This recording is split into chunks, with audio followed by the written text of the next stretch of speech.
Running it back again against Kwame Tsunami.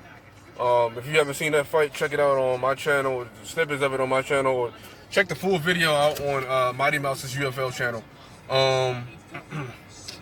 Another thing is, I got another fight coming up after that on in mid-July, and it's we fight under Valet Tutor rules. We fight. I'm trying to get the rules set worked out with my manager. The guy I'm fighting is a complete dickhead. He's an asshole, guys. When I upload the video, you guys are gonna see, you know, how much shit this guy truly talks. He thinks he's the best fighter in the world. This is an underground fight, so we are fighting for money. I think $3,000 is on the line. Listen, leagues are down right now. You got to do what you got to do. But, you know, like I said, this guy talks a lot of shit. He is good. He beat a Golden Gloves fighter in an MMA fight. I think the guy manager said it was 7-1, and he knocked him out. I'm preparing for this guy. I'm taking this guy serious. First, I'm going to fight Tsunami. If Tsunami doesn't show up, I guess I'll fight whoever shows up at the yard. Then, you know, in mid-July, that's when that fight will happen. This is going to be, it's 25 minutes, so 5-minute rounds. No gloves. He wants it no gloves.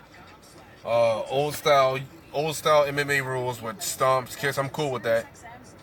You know, the only thing I was not cool with is the fucking hair pulling. This guy wants to pull hair. We've been going back and forth with my manager and tell him. I told my manager, say, hey, listen, if this guy wants hair pulling, we're not gonna take the fight because I can already see how that goes. I'm whooping this guy's ass, and he wants to stop the fight. You know what I mean? He starts to pull my hair, or you know, I'm whooping him, and he's like, oh, whoa, you can't do this, you can't do this, you can't do, you know what I mean?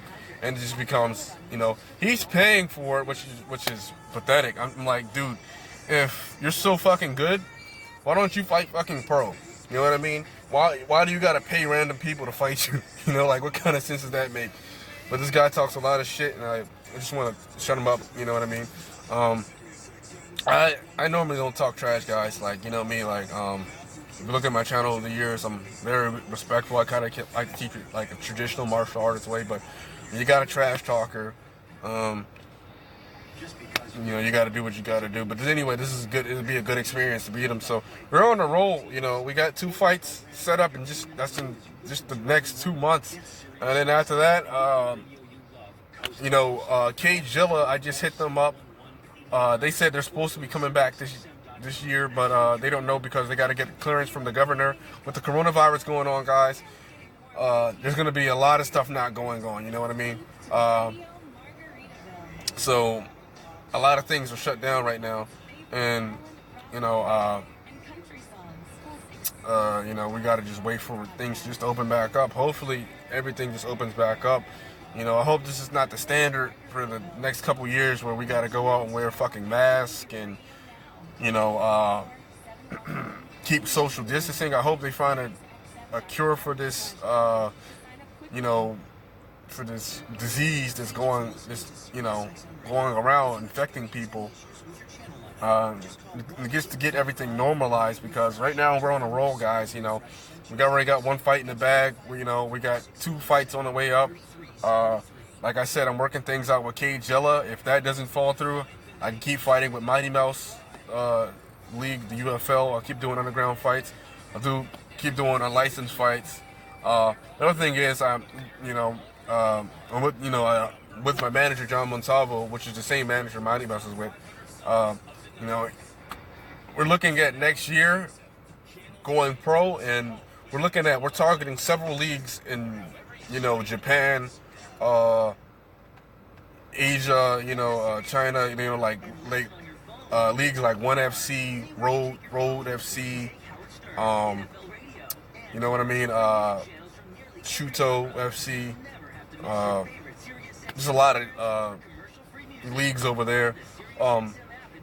I'm pretty sure one of them will accept. If not, we'll start out here in America. We'll look at some smaller venues over here, and then we'll work our way over there to Asia. Because my goal is to fight over there in Asia. Not too interested in pursuing the UFC.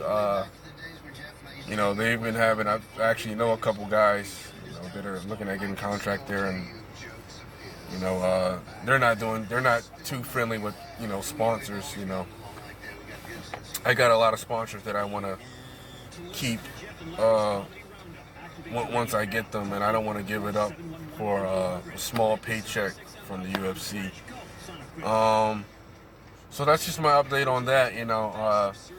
We got 2 fights coming up so far. I want to hopefully Kajella can come back. That'll be a couple sanctioned fights, and then we can start looking at going pro next year. However long it takes. We're doing it. We got a management company now. Pretty soon we got sponsors backing us up. So just keep, subscribe to this channel. I'm thinking about coming out with Technique Week when I show some, stuff on the. I got to get into the, to a gym to work and to show some techniques, but I might show some techniques just in the apartment. You know what I mean? How to throw basic punches, knees, elbows, and kicks, and all that stuff. And then later on, when gyms open back up, we can show some grappling techniques. But just subscribe to this channel, like the video if you like it. I got a lot of new content coming out, guys. Like I said, a lot of fights coming up, and making training videos too. So just, if you like martial arts, if you've been following my channel secretly, even though I know there's not a lot of people following it, and you like this kind of content, dude, just know that I'm trying to make a splash 2020, even with all the crazy stuff going on, all the riots, the virus going around. I'm trying to make a splash in the mix of all this. So